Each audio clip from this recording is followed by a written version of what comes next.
बिस्मिल्लाहिर्रहमानिर्रहीम। नाजरीन आदाब। असर टाइम्स के वर्ल्ड न्यूज़ में आपका खैर मकदम है। नाजरीन, इस वक्त हालात बहुत ज़्यादा ख़राब हैं। कल रात में ऐसा लगता था कि किसी वक्त भी जंग शुरू हो जाएगी, क्योंकि अमेरिकन प्लेन उड़ने लगे थे, रिफ्यूलिंग का पूरा इंतज़ाम हो गया था और लास्ट आवर्स में ट्रंप ने अपने प्लान को चेंज किया, क्योंकि उनको जो इन्फॉर्मेशन मिली वो ये कि ईरान का रिटेलिएशन जो है वो बहुत ख़तरनाक होगा। उसने उस अटैक के प्लान को छोड़ दिया। लेकिन आज जिस तरह से हालात बन रहे हैं कि एयर स्पेस बंद की जा रही है, एम्बेसीज खाली होने लगी हैं, लोग अपने अपने नेशनल्स को वहाँ से निकाल रहे हैं और बाकायदा तौर के ऊपर स्काई न्यूज़ हो, न्यूयॉर्क टाइम्स हो, जेरूसलम पोस्ट हो, जितने भी वो क्या नाम है अमेरिका और इजराइल से प्रो अखबारात हैं, वो ऐसा बता रहे हैं कि जैसे अब आज रात में ही अटैक हो जाएगा। और जो हलचल है वो देखने को मिल रही है इजराइल के अंदर। उनके जो बेसेस हैं जहाँ के ऊपर लोग शेल्टर लेंगे, उन्हें खोला जा रहा है और इजराइल ने भी अपनी कई बेसेस को वहाँ से अपने जहाज हटा दिए हैं। तो बहरहाल हालात जो हैं वो बड़ी तेज़ी से ख़राब हो रहे हैं। आइए, आज हमारे साथ भी मौजूद हैं हमारे मेहमान जनाब सैयद सुलेमान अहमद साहब।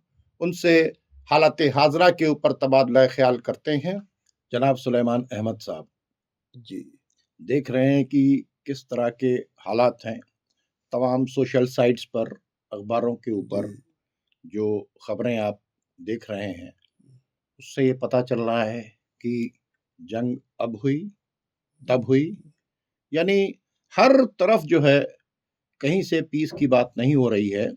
और इसमें फ्यूल डालने का काम G7 की बैठक ने किया और ये कहा कि नहीं, ईरान के ऊपर अटैक ज़रूरी है और उसके ऊपर सैंक्शन ज़रूरी है, और क्योंकि ईरान जो है ह्यूमन राइट्स का वायलेशन कर रहा है।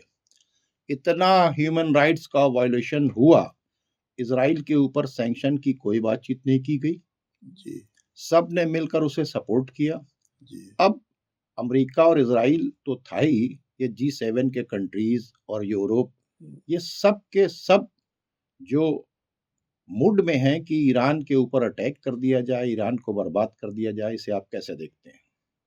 देखिए, G7 तो एक बॉडी है जो कि अमेरिका ही लीड करता है और सब उसी के इत्तेहादी लोग हैं। तो ये G7 का वो असल में अमेरिका जो है थोड़ा सा चाहता है कि इनको ब्लफ दे कि जंग कब शुरू कर रहा है वो अंदाज ना लगा पाए।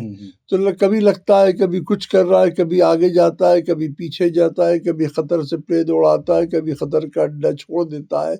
ये किसी भी फाइट में जिसे कहते हैं कि पैतरेबाजी पोजिशनिंग होती है। कभी आदमी लगता है एकदम से अटैक करेगा, कभी बिल्कुल ठंडा हो जाता है।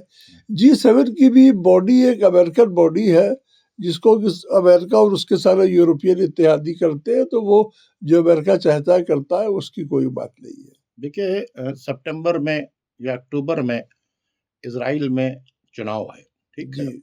बेंजामिन नेतन्याहू का हारना जो है बिल्कुल पक्का है जी जी जी, क्योंकि बात ये होगी कि अभी तक उसने हमास को भी पूरी तरीके से कंट्रोल नहीं किया। तो अगर ये जंग हो जाती है और इस बहाने से वो ईरान को अमेरिका के पीठ के पीछे छुप कर बर्बाद कर देते हैं, तो ये अपना अचीवमेंट सामने रखेंगे कि देखिए, जितनी भी ऑर्गेनाइजेशन है फ़िलिस्तीन को आज़ाद कराने के लिए, चाहे वो हमास हो, चाहे हिजबुल्लाह हो, चाहे हजदल शाबी हो, चाहे हौती हो, ये सब सपोर्टेड बाई ईरान है। तो ये मैसेज दे सकें कि भाई अब हमने ईरान को ही तोड़ दिया है, तो अब इनको सपोर्ट नहीं होगा, तो फर्दर हम ग्रेटर इजराइल बना देंगे। तो ये अपनी पब्लिक के सामने रखें, इसके लिए तो वो पूरी तरीके से जंग के लिए तैयार हैं। और वो इजराइल बहुत दिनों से चाहता था कि अमेरिका पूरी तरीके से ईरान को बर्बाद करे, क्योंकि उसको पता है कि वो अकेले कुछ नहीं कर सकता। तो क्या जंग अब बिल्कुल हो जाएगी जिस तरह की सिचुएशन है, क्योंकि कल हल्की सी ये भी रिपोर्ट आई थी कि नहीं कि जंग नहीं होगी, टल रही है। लेकिन हमारे तो समझ में ये है कि जैसी सिचुएशन है इसमें जंग का टलना नामुमकिन है। आप क्या कहेंगे इस पे? देखिए, ये जंग तो 99% होली है। ये अमेरिका मैंने जैसे पहले कहा कि ब्लफ देता है कि लगता है नहीं होगी, इसलिए कि जो इनका इजराइल का ग्रेटर इजराइल का प्लान है, जो गाजा खाली कराने का प्लान है, ये सारे प्लान्स में ईरान और उसकी प्रॉक्सी सबसे बड़ा ऑब्स्ट्रक्शन है। इसलिए ये जंग होली है। हाँ, अमेरिका कन्वीनियंट टाइम ढूंढ रहा था कि उसको लगा कि अभी कन्वीनियंट टाइम है, अब बिल्कुल प्रिसिशन अटैक करने का कन्वीनियंट टाइम ढूंढ रहा है। साथ में वो चाह रहा है कि जो उसने जो नेटवर्क खड़ा किया है ईरान के अंदर, जो उसका अपने क्या कहते हैं मसौद के एजेंट्स का, मर्सनरीज का, जिसमें ISI और दूसरे तरह से मर्सनरीज उसने भेजे, टेररिस्ट भेजे हैं, वो इस पोजीशन पे हो जाए कि जब अमेरिका अटैक करे तो वो उस अटैक को मटीरियलाइज कर पाए। जैसे कि प्रिसिशन अटैक वो करना ये चाहते हैं कि जो ईरान का सिस्टम है उसको, सिस्टम को, एस्टेब्लिशमेंट को, मिलिट्री एस्टेब्लिशमेंट को, डिफेंस इंस्टॉलेशंस को, मिसाइल इंस्टॉलेशंस को अटैक करे, ताकि इस अटैक का जब ईरान जवाब दे तो वो ईरान को जवाब देने में दिक्कत पेश आए। देखिए, जैसा कि सुलेमान साहब ये सारी बातें हो रही थी कि 50 टारगेट्स उन्होंने वो लोकेट कर रखे हैं। हाँ, इजराइल ने दिए अमेरिका को, और वो जो 50 टारगेट्स दिए गए हैं, ऐसा नहीं दिए गए हैं जी। ये बरसों से जो ईरान के अंदर नेटवर्क खड़ा किया गया है मोसाद का और CIA का, बरसों से जो ये नेटवर्क है जिसके अंदर प्रोफेसर्स हैं, समझ रहे हैं, और बहुत से अच्छी जगह के ऊपर लोग काम कर रहे हैं, पढ़ा रहे हैं, ये सब बैठ के एक बड़ा नेटवर्क तैयार हुआ है। और वो जो नेटवर्क है वो बाकायदा तौर के ऊपर कम्युनिकेट कर रहा है। एक उसके अंदर खातून भी पकड़ी गई हैं जिसका इन्वेस्टिगेशन चल रहा है कि किस तरह से वो डायरेक्ट बेंजामिन नेतन्याहू से बात करती थी, और वो जहां से असलहे पकड़े गए हैं, ड्रोन की फैक्ट्रियां पकड़ी गई हैं, और वो जो बॉर्डर्स जो बलूचिस्तान की तरफ से यानी पाकिस्तान वाला जो बॉर्डर है उस इलाके से, इराक के इलाके से, कुर्द के इलाके से जो हथियार वहां के ऊपर पहुंचे हैं, और जिस तरह से स्टारलिंक का जो उन्होंने नेटवर्क को किया है कि वो कैसे वो पूरा कम्युनिकेशन उन लोगों को दे रहा था। अब तो ये पता चला है कि यूरोप ने भी एक अपना जो है इंटेलिजेंस सिस्टम पूरी तरीके से एक्टिव कर रखा था। तो ईरान के अंदर उन्होंने ये प्रोटेस्ट तो एक बहाना था, यानी प्रोटेस्ट करवाया गया पीछे पूरी तैयारी करके कि इसी प्रोटेस्ट के आड़ के अंदर हम अपना काम करेंगे, और वो काम शुरू भी हो गया। ठीक है, तो अब उनको टारगेट भी कहां के ऊपर करना है, उसके अलावा उनका नेटवर्क भी तोड़ा जा रहा है, और नेटवर्क बड़ा मजबूत है, और ये बार बार कहते हैं कि भाई हम इन पर अटैक होगा तो हम ये कर देंगे। ईरान जो है ऐसे लोगों को हैंग भी कर रहा है। तो अब ऐसी सिचुएशन जो है, इसको देखते हुए आप क्या कहेंगे कि जो अटैक का मामला है वो किस स्टेज तक जा सकता है? देखिए, अटैक तो वो करना चाहता है, और ये ईरान की जो रिजीम है इसको वो चेंज करने के लिए बहुत ही सीरियस है। जी। लेकिन एक बात तो यह है कि जिस तरह से जो स्टारलिंक की मदद से जो एक बेसॉड CIA और उनके ट्रेड टेररिस्टों ने एक नेटवर्क खड़ा किया था, वो जितना वो चाह रहे थे वो उस पोजीशन पे नहीं पहुंच पाया, क्योंकि ईरानी पब्लिक भी आ गई, रोड पे आ गई, और ये सारा ईरान ने बर्स्ट किया। हम आपको बता रहे हैं करीब 1 लाख से ज्यादा ट्रांसपोर्टर्स भेजे स्टारलिंक ने। अब आप उसकी मटीरियल, जबकि स्टारलिंक एक बिजनेसमैन का है लेकिन उनकी 900 सैटेलाइट है, और उसकी मटीरियल कॉस्ट अरबों खरबों रुपए उन्होंने खर्च किया। ये स्टारलिंक जो GPS पोजीशन देता है और जो इंटरनेट देता है, उसी इंटरनेट के जरिए बेसॉड का नेटवर्क और उनका कमांड सेंटर, जिससे वो टेररिस्टों को कमांड देते थे कि कब कहाँ अटैक करना है, कैसे अटैक करना है, क्या करना है, ये सारा स्टारलिंक के जरिए चल रहा था। तो ईरान ने बहुत से स्टारलिंक के ट्रांसपोंडर्स पकड़े भी है हजारों, साथ में रशियन जैमर्स के जरिए जैम भी किया है। इसके अलावा ईरानी हैकर्स ने, क्योंकि ये जीपीएस के जरिए चलता है, सैटेलाइट पोजीशनिंग के जरिए चलता है, उनकी सैटेलाइट पोजीशनिंग को जैम करके इसको जैम भी किया है। तो उनका ये प्लानिंग थी कि जब ये जब प्रोटेस्ट होगा तो उसमें हमारे मैसोट के एजेंट और टेररिस्ट जाएंगे और सारा जो है इम्पोर्टेंट इंस्टॉलेशंस पे अटैक करेंगे, और जैसा ही अमेरिकन अटैक हो, पहले ये करते हैं कि पहले बॉम्बिंग करते हैं, मिसाइल भेजते हैं, उसके बाद कमांडो उतरते हैं। तो ये चाहते होंगे, जैसा कि मिलिट्री पे आमतौर पे चलता है कि जब कमांडो उतरे तो कुछ वेलकम करने वाले लोग रहे वहां पे उनको, देखिए जो लेकिन ये हो नहीं पाया अभी तक। देखिए एक बात है जी कि जो आप स्टारलिंक की बातचीत कर रहे हैं, हाँ स्टारलिंक का जो सिस्टम था उसको ईरान ने काफी हद तक फेल किया,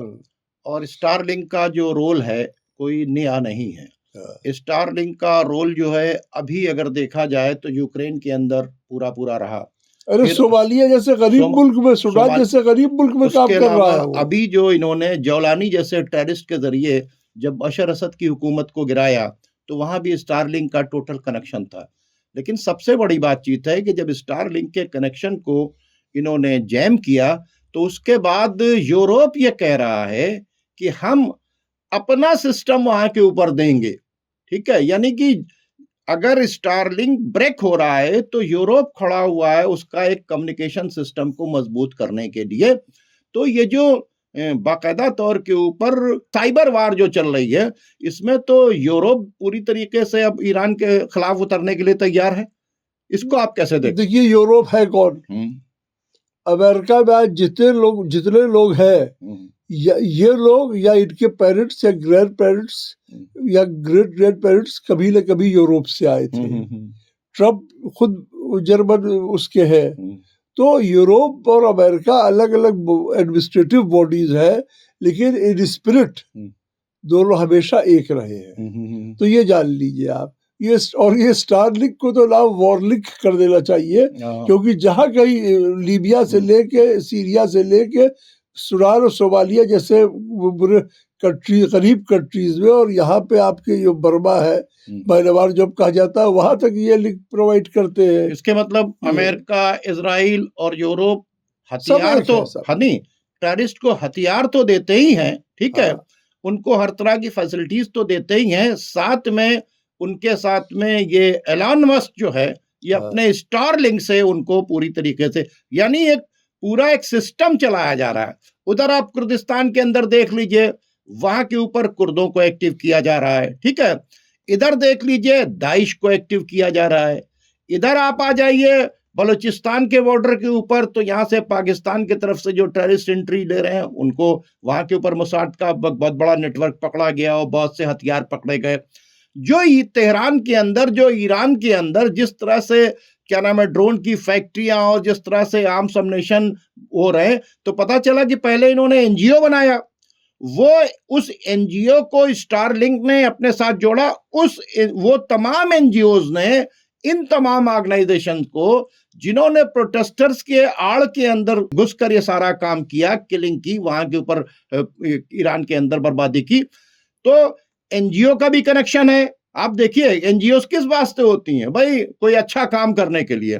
तो ईरान के अंदर एनजीओ भी वही काम कर रहे थे, मोसाद और सीआईए के एजेंट्स भी वही काम कर रहे थे, और इन्होंने क्या किया, टेररिस्ट का भी नेटवर्क, इनका पूरा, आप वरना इस्माइल हानिया को तेहरान के अंदर मार देना, बेड के मतलब उसके कमरे के अंदर मार देना, लोग सोच रहे थे ना कि कैसे क्या हुआ, फिर उसके बाद इनके बड़े बड़े साइंटिस्ट को मार देना, इनके ऑफिसर्स को मार देना। तो ये सारा काम जो है वो बाकायदा तौर के ऊपर, इससे पहले वाला जो अटैक हुआ था ईरान के ऊपर, तभी सक्सेस हो पाया क्योंकि अंदर ये पूरा नेटवर्क काम कर रहा था, और अभी भी ईरान ने पूरी तरीके से इस नेटवर्क को नहीं तोड़ा है, वो अभी तोड़ रहे हैं, और अभी भी वो नेटवर्क पूरी तरीके से एक्टिव है। तो हम लोग ये जो बात कर रहे हैं कि भाई आखिर ईरान जो है, प्रोटेस्टर्स ने ये कर दिया, प्रोटेस्टर्स ने ये कर दिया, और ये ह्यूमन राइट्स की बातचीत, कोई पूरा ये बात नहीं कर रहा है कि अंदर जो यहाँ के ऊपर कनेक्शन है। अच्छा, बात कोई अमेरिका से नहीं पूछ रहा है कि तुमने क्यों कहा। देखिए ईरान के एम्बेसडर थे, अपने यहाँ एम्बेसी एक वो प्रोग्राम किया और सारे एम्बेसीज को भेजा कि जो लोग मारे गए हो रहा है कि 2,500 लोग मारे गए हैं, इसमें बहुत बड़ी तादाद ईरान के पुलिसमैन की है और ईरान के उन अच्छे शहरियों की है जो इन सबको बचा रहे थे। बाकायदा ईरान ने डिटेल दिए हैं और जो असैसिनेशंस हुए हैं वो चेहरा ढाक के आईएसआई जैसे करती थी, सिमिलर पैटर्न में किया है, आग लगाना सारी चीजें किया है। तो ईरान ने उनकी शहादत को तस्लीम किया है। भाई 3 दिन का उन्होंने शोक भी रखा, ठीक है।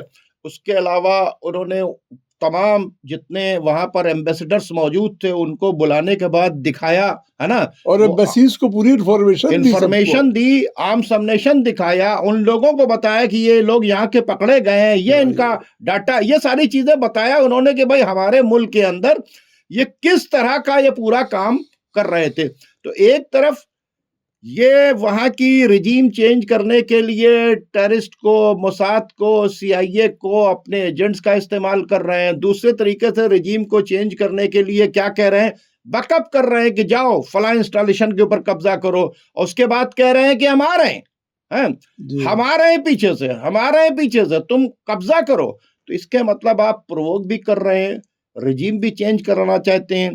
तो ये कौन सा कानून है इंटरनेशनल लेवल के ऊपर, जो कानून है यूनाइटेड नेशन के अंदर ईरान ने शिकायत की, वो एक फॉर्मेलिटी है। ईरान को ही पता है कि यहाँ पर हम अपनी बात रख तो सकते हैं लेकिन ये कुछ करेंगे नहीं बगैर अमेरिका के। तो आप इतना खराब जो मामला है कि जिस वक्त जंग बिल्कुल जो है वो छिड़ सकती है, ऐसे वक्त में यूनाइटेड नेशन की तरफ से कोई बयान ना आना, इसे आप कैसे देखते हैं? क्या यूनाइटेड नेशन ने परमिट कर दिया है कि जो चाहे करो? देखिए, ऐसा है कि पिछले कुछ सालों में अमेरिका ने जितने ऑपरेशन किए हैं वो बगैर यूएन परमिशन के, बगैर यूएन को इत्तला दिए हुए हैं। पहले जब सद्दाम हुसैन यूएन में जन्नत थोड़ी है, यूरोप के मेंबर्स हैं भाई, सब उन्हीं के लोग हैं, वो ये काम करने जा रहे हैं। पहले उनको बता देते थे, अब उनको बताते भी नहीं है। डेजर्ट स्टॉर्म हुआ था तो बता दिया था, वो चाहे तो अब बता दे। लेकिन अमेरिका ये बार बार बताता है कि अब रेलिंग सुपर पावर है, अब हमें किसी को बताने की, किसी से कहने की, किसी से पूछने की परमिशन नहीं है। जबकि अगर परमिशन चाहे तो परमिशन बनी रखी है, खाली टाइप होना रहेगा बस, और कुछ नहीं होना रहेगा। लेकिन वो अमेरिका बताता है कि अब हमें किसी की परमिशन नहीं है। इसीलिए तो ट्रम्प ने अपने को वेनेजुएला का प्रेसिडेंट भी डिक्लेयर कर दिया। देखिए, एक बात बताइए सुलेमान अहमद साहब जी, कि अगर आप देखें कि कल हम लोग बात कर रहे थे कि मोहम्मद बिन सलमान ने ये बयान दिया, ठीक है, रजब तैयब अर्दोगान ने ये बयान दिया जी, कतर ने ये बयान दिया कि हमारे बेसिस को और ये न इस्तेमाल करें, इस खत्ते के अंदर बड़ा वो हो जाएगा, ठीक है। और ये भी हुआ कि वहाँ से ये शिफ्ट हो रहे हैं। अच्छा। लेकिन और उसके फुटेज भी आए कि वो कतर से वहाँ से जा रहे हैं और यहाँ से जा रहे हैं, लीव कर रहे हैं, ठीक है। अब क्या ये सिर्फ बयान देकर बता दिया गया कि भाई अब हमने तो कह दिया कि हम हमारे अड्डे यूज मत कीजिए, है ना, उसके बाद भी अगर ये यूज कर रहे हैं तो मैं क्या करूं? नंबर एक बात। दूसरी बातचीत है, क्या ये एक बड़ा धोखा नहीं है कि भाई हमारे बेसिस इस्तेमाल मत करो? अब ये कहें कि भाई हमने तो मना कर दिया था कि हमारे बेसिस इस्तेमाल ना करो, लेकिन ईरान ने क्या किया, हमारे मना करने के बावजूद जब इजराइल और अमेरिका की हुई, इन्होंने मेरे बेसिस के ऊपर अटैक कर दिया। और एक चीज और आई है खबर, पाकिस्तान का पिछले कुछ दिनों से इंटरनेट बंद है, और जब वहाँ इंटरनेट बंद हुआ है तो कुछ बड़ा हुआ है। अच्छा, पहले भी रिपोर्ट थी, हम लोग ने बात भी की थी कि पाकिस्तान के भसीद एयरबेस को वो यूज कर रहे हैं। तो अभी भी कुछ इंडियन चैनल्स ने बताया कि एक तो ये इंटरनेट जो वो बॉडी है जो देखती है, उसने बताया कि इंटरनेट बंद है कई दिनों से। पैलेस्टीनियन ऑब्जर्वर जो है उन्होंने भी बताया कि इंटेलिजेंस बंद है।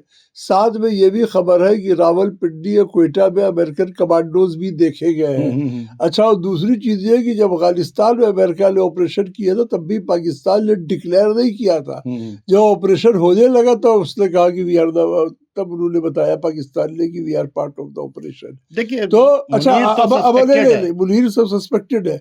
अब ये बताइए कि जो सऊदी अरब और सबसे जो डिफेंस पैक्ट पाकिस्तान से है, ये देखिए ये डाउट क्रिएट होता है कहीं ये गरीब आदमी को चुरा तो नहीं है कि to do the dirty work, to do the dirty work, बुरा काम गंदा काम करने के लिए हम लोग तो साफ कपड़ा पहले इनको भेज दो, इनको आगे कर दो। इसलिए कि वहाँ पे जो कंडीशंस है वो, अच्छा दूसरी चीज है कि आप कैसे भी पाकिस्तान ईरान बॉर्डर पे पकड़ा गया। एक रिपोर्ट ये भी आ रही है कि 30,000 फौज भी पाकिस्तान ने ईरानी बॉर्डर पे लगा दी है। तो हालात जो है ये जंग है, इसमें कुछ भी हो सकता है और ये कोशिश करेंगे इन लोग की होने के बाद बताए कि क्या क्या हुआ है। देखिए, अब जिस वक्त तमाम अखबारात, कौन से, यूरोप के, अमेरिका के, इजराइल के, ठीक है, उनके टीवी चैनल्स इस बात को कह रहे हैं कि बस अटैक होने जा रहा है, ठीक है जी।